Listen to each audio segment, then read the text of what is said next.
Hello YouTube, this is Taylor with CliffsOfClaven bringing you our next war recap, and this war is, I would call it the Clavens' finest hour, and by finest hour I mean an unmitigated disaster of biblical proportions. We won a war that we clearly did not deserve to win at all against rogue movement. As you can see, both sides used all 30 attacks. They had some very nice attacks. Of course, they 3-starred our worst base right here, almost right out of the gate. And they got a few 3-stars here and there throughout, a few 3-stars down at the bottom. They got really hung up on Dark Cloud's base. They actually attacked it 6 times before they got the 3-star, and so that kind of hurt them a lot, not being able to take his base down. But overall, some really impressive attacks from them. They fought really hard, had some big advantages. Their top two were basically maxed offense, Town Hall 11s, and they kind of beat up on us a little bit. Over on our side, we did get a star on every base, technically. We got a 1-star on each of their Town Hall 11s, 2-star on each of their Town Hall 10s, and you can see quite a few of these Town Hall 9s got away from us. We attacked their number 10 5 times, and the best we ever got was Stephanie's 90%.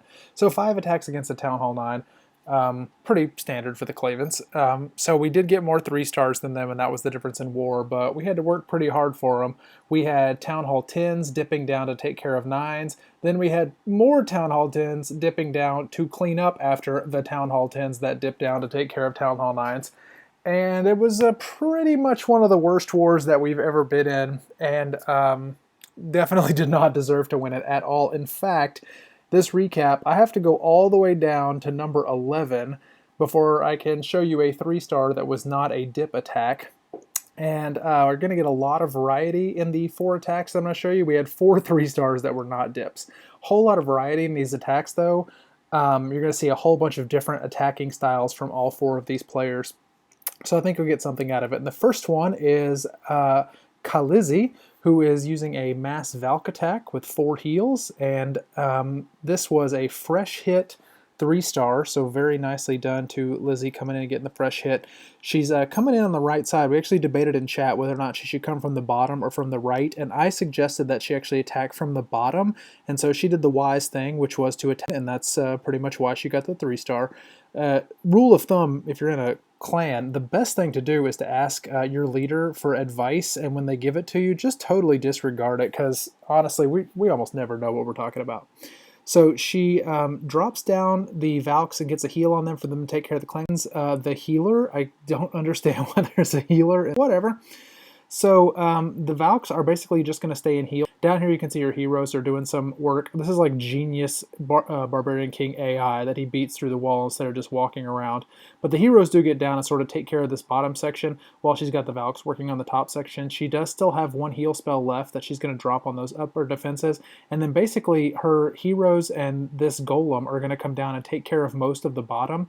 And the valks are going to take care of most of the top. So the attack works out really nice. It was very smart of her to attack over there from the right side and to ignore me. In general, ignoring me is more or less the best war advice you can give to anybody. You can see that the golem has now moved in front of the queen down here, which is really nice. The golem's going to take from that tank for that defense, so the queen can come through and take care of some of these trash buildings. The valks are now taking down the last defense, and after that it's just some cleanup. So fantastic job to LizzyE getting the fresh hit 3-star with mass valks. Good job. Okay, let's drop down 1 spot. Take a look at number 12. This is MrOgCush, and he is actually going to go in on this attack with a mass valk attack using 4 heal spells. And this is sort of a perfect base for valks, and he attacks it from the top. This is another one where he asked me where he should attack from, and I said that he should attack from the bottom, so he goes in from the top because he's learned his lesson about following my advice. And he's dropping in his valks right there on that queen. These walls are just terrible on this base. It's a Town Hall 9 that's got basically Town Hall 7 walls. So the valks are just going to beat through. He's got a few valks that stray over a little bit. Once that building goes down, they're going to reroute and get into the center. Baby Dragon in the clan castle is not good news. That can roast valks pretty good. So he drops the poison on it, and the queen's going to take it down.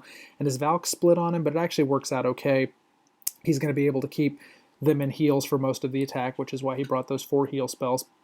Over here on the other side, he's actually got his king doing some tanking for those valks, so they're going to be able to take out some of those defenses without taking too much damage, and his queen has actually stayed in the middle, and she's going to shoot over that incredibly impressive level 8 wall to take out this Expo. You can see the Valks are just coming around the bottom here, and he's got a couple of Valks going around the outside, and this wizard is going to come up actually and try to snipe that archer tower.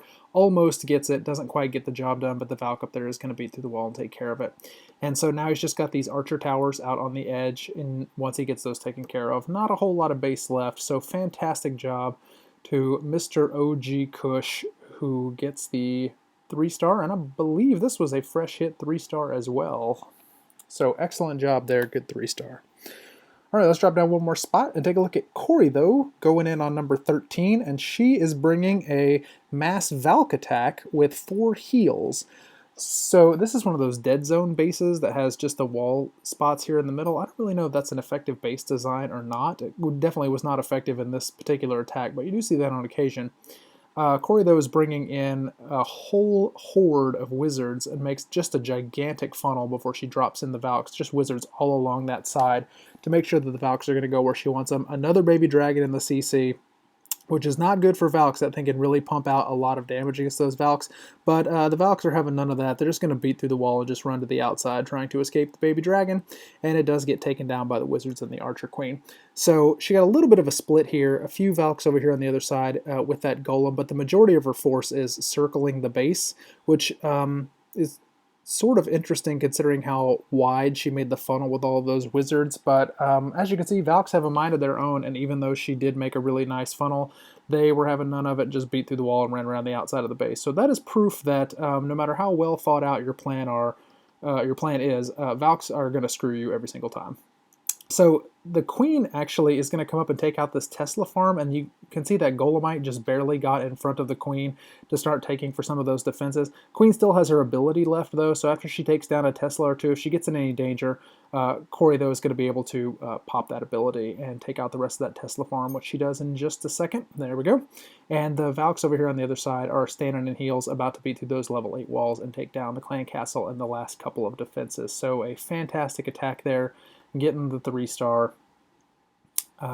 Definitely a weird base, but whenever you have a weird base like this and you're not sure how to attack it, you got to bring a custom army designed specifically for this style of base, which is why she went with the mass Valks and the 4 heals. Alright, last one we're going to take a look at is number 15, and this is Chief, our resident Town Hall 8, getting a 3-star like Chief does, and he's decided to go with mass Valks and 3 heals. So he's going to drop in the wizards out here on the outside just to pick up a couple of free buildings. He does have that one golem that he's going to use, and I believe he's got more Valks in the CC. Those max Valks in the CC are real big, especially at Town Hall 8. So the wizard down here on the bottom, he's getting a lot of value out of that because those buildings weren't really protected by anything. So that wizard takes out like 4 buildings before it finally goes down. The golem, unfortunately, gets kind of hung out to dry. The wizards get stuck on that barbarian king, and the golem takes a lot of damage from the clan castle before those wizards finally go over to take care of it, but they do eventually get there. And then Chief is just going to drop in all of his Valks. He's brought the 3 heals so that he can make sure they are constantly being healed up. They, of course, immediately hit a giant bomb. That is a brilliant place for a giant bomb right there on the edge. And the Valks are just going to kind of run through. They do actually mostly stay in a group, which is nice. And the king up here is doing some pretty good tanking for those wizards right there. So the wizards that he used to kill the clan castle are getting quite a lot of value. You can see he's only dropped 1 heal spell. The Valks have already beat their way to the outside because that's what Valks do. They are having none of those defenses, want to get as far away as possible. So they beat through those walls, run around the outside, but they do eventually go back in. His king does go down, but he's still got quite a lot of barbarians from that king's ability, and just a whole mass of Valks here. Still got 1 heal spell left, and of course a haste. You got to haste up those Valks, because, well, it's important to haste Valks. He's still got the heal spell left that he's hanging on to till the very end. Probably could have swagged that heal spell if he wanted to. And, oh, does he swag the heal spell? It's been a while since I watched this one. He actually does swag the heal spell. Fantastic. So it looked like this was going to be a Mass Valk with 3 heals, but actually, Mass Valk with 2 heals. Not too shabby, Chief. Sadly, that is going to wrap it up for our 3 stars that were not dips. This was really not a great war. well, for us it was a fantastic war, but by any other clan standard, this was a pretty depressing war. But we did get the win, and that is what counts. And Rogue Movement, I don't want you to feel too bad about it. You guys brought some very fantastic attacks, and don't let the fact that we did not deserve to win this war bother you in any way. Just had a couple more 3 stars than they did, and that is what made the difference in the war. Oh, look at that! I got most heroic attack. Well, you know things have just gone horribly wrong when that happens. So great job to Rogue Movement, and I suppose average job to the Clavens. Definitely not the worst thing we've ever done in war by far, but great job to everybody. Happy to get the win, even though it was a nail biter. Thank you all for watching the recap, and I will be back with you next time for more accidental 3 stars.